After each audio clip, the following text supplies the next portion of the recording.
thank you again for all coming to listen to our talk today. Again, I'm Abbie Greenwood, Stephanie Mengoa-Fleming, and we'll be talking to you about does science back the benefits of ASMR, exploring affection versus aversion through biological responses. So we're going to jump right in with a little trust exercise. I'm going to ask you all to close your eyes. I'd like you to imagine yourself, you're nestled in the cozy environment of a little cafe. You hear the soft murmurs of conversation blended with the gentle clinking of cups and saucers. As you savor the aroma of freshly brewed coffee, your senses are greeted by a subtle array of sounds and sights. Across the room, two friends are engaged in hushed conversation, while another person is slowly turning the pages of their book. You watch those immersed in the rhythm of their keyboards, and just in your peripheral, someone's meticulously inscribing words into a notebook with a freshly sharpened pencil. For some, these sounds and sights may be frustrating in a quiet environment, but for others, they serve as triggers to the phenomenon known as autonomous sensory meridian response, or ASMR. You can open your eyes now. ASMR can be characterized as a warm, pleasant, or tingling sensation that begins at the top of the head and spreads throughout the body. Some individuals love these sounds so much that they will actively seek them out to induce relaxation. ASMR videos have grown in popularity in the last couple of years, with estimates of over 25 million videos on YouTube in 2022. As the online community continues to flourish, there's even now a market for 3D ASMR videos that can be imported into virtual reality headsets. So with all this anecdotal evidence from commenters about improved well-being, we need to know, is there science to back these claims?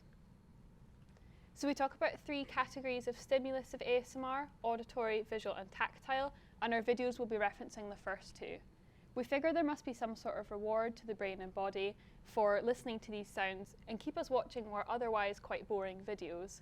And also there is hypothesized some sort of relationship with interpersonal relationships or empathy. ASMR seems quite similar to well-studied music-induced chills, but has been not explored as an independent factor. So we want to prove with multiple biological parameters that it's a legitimate response, that it differs in those who like it and those who don't, and we want to see if it has any sort of validity as a therapeutic intervention. So what did we collect and why did we collect it? Cortisol, it's well known as the primary stress hormone. To keep things as simple as possible, your cortisol increases when you're stressed and it decreases when you're relaxed. We really push to measure cortisol levels using saliva samples for two reasons. Firstly, it's never been studied before with ASMR and would add some validity to some theories behind why ASMR works. And secondly, because it would support our hypothesis that ASMR helps people relax if cortisol levels decreased after experiencing ASMR. We measured heart rate and skin conductance based on previous studies that found a decrease in heart rate as expected with relaxation, but interestingly, an increase with skin conductance due to emotional arousal. Again, a lot of theories behind this. We don't have time to get into them now, but if you want to find us afterwards, we can talk about this stuff all day. So for our EEG, we use a headband, this here, on the head of our participants to measure their brain waves. And essentially what we were looking for is an increase in the alpha brain waves, which are shown here in blue, in those who love ASMR, because these are known to be associated with relaxation. We also took a highly sensitive person questionnaire. This is a 26-point questionnaire which measures a person's sensory processing sensitivity, and we hypothesized that in people who love ASMR that they would score much higher on this test than those who don't. So after gaining ethics approval, this is the study design we went with.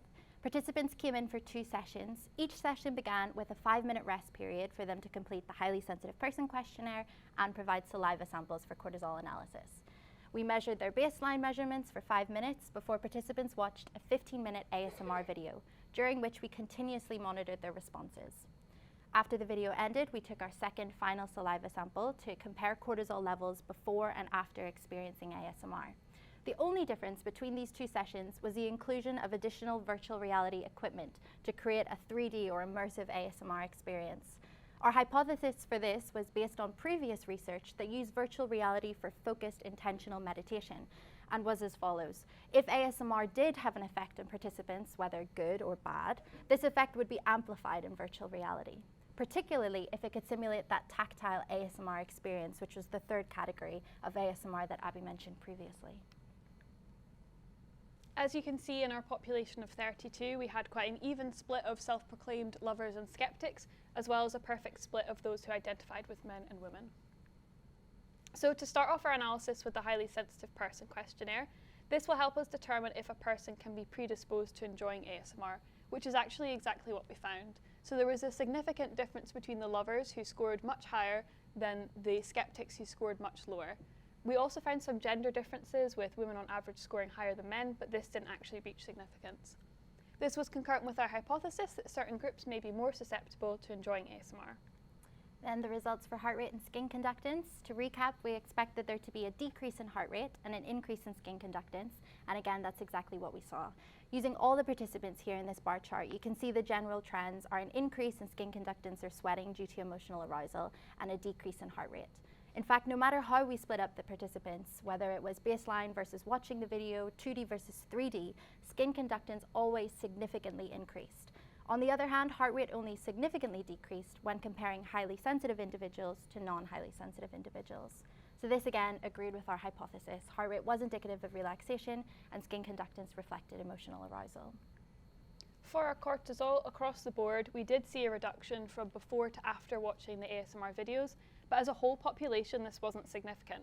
So we dug a little bit further to find that for our 2D video, there was a significant difference between the lovers who had reduced cortisol versus the skeptics who didn't see much change at all. There was also a correlation between a person's highly sensitive person score and then their subsequent cortisol change. So this was concurrent again with our hypothesis that stress reduction can be proven in the ASMR lovers. We are currently seeking secondary review on our EEG analysis, so unfortunately we can't share these results today.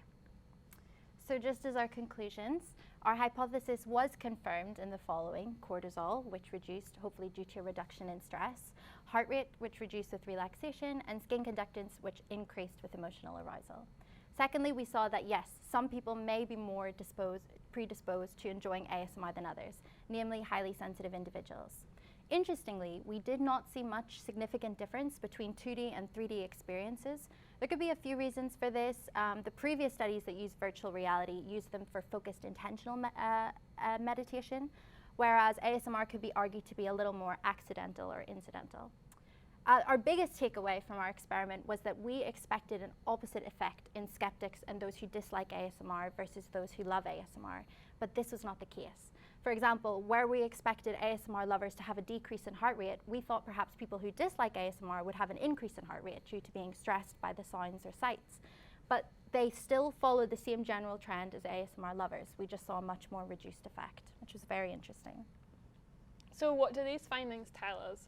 First of all, what our research is trying to do is it's trying to validate the experiences of people who use ASMR in their everyday lives. Could we then say that ASMR could be prescribed? We've certainly shown that it has a stress-reducing effect, and we know that it would be a very accessible tool, but perhaps more research needs to be done. We'd want to look at the long-term effect, so not just a one-off session, but long-term use, and perhaps also in chronic populations, such as those suffering with stress and anxiety, to see does this reduce any symptoms. Something to look out for in the field of consumerism that's come up is ASMR being used as a marketing ploy. This is a potential danger of this kind of effect. And finally, lots of people use ASMR to fall asleep. And we know that 14.5% of adults report struggling to get to sleep almost every night. So if this could be proven to help this could be a very powerful tool for a large proportion of people. In a 24-hour society, it can feel impossible to switch off. So finding ways to induce feelings of calm, that's becoming more rare, but also more important for our mental health. That's why we believe the ASMR response to be an incredibly powerful tool, and we hope that you think so too. Thank you for listening.